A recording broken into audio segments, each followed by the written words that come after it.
It's always easy to blame victims in a situation like this where people were in this country illegally, but I think all of our hearts go out to people who died in a very tragic way.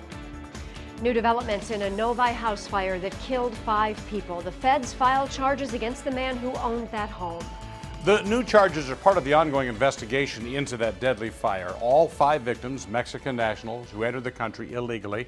They worked together at a nearby Chinese restaurant. Yeah, now that restaurant's owner is facing charges that could land him behind bars for up to 10 years.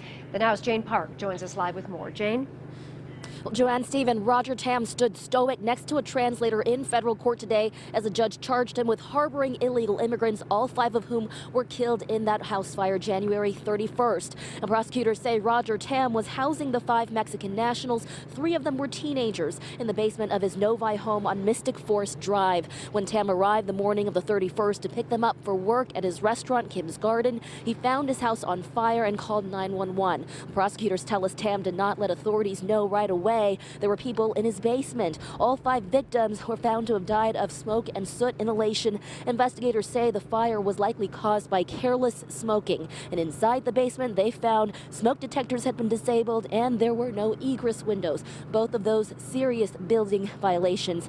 As of now, the only charges that is Tam is facing in this case is for housing those undocumented workers. When you violate the law, you have now put people in a very dangerous situation. Mr. Tam is a really good man. What happened is a tragedy. He loved all 5 of the men that passed away like they were his own family.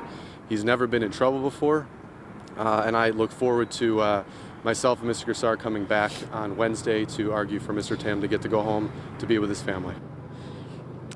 Roger Tam's wife, Ada Lay, is also named in this complaint. She has yet to be charged. Now, investigators spoke with the brother of one of those victims, and he told them that these workers were getting paid about $2,000 a month in exchange for living in the basement. They were getting picked up to and from work by Roger Tam, getting paid monthly to work 6 days a week, oftentimes almost 12 hours a day. So if prosecutors can prove that Roger Tam's actions resulted in their deaths, they say he could be convicted, that is, and face life in prison. We are live outside federal court in downtown Detroit. Jane Park, The Now Detroit. All right, Jane, thank you for the live report.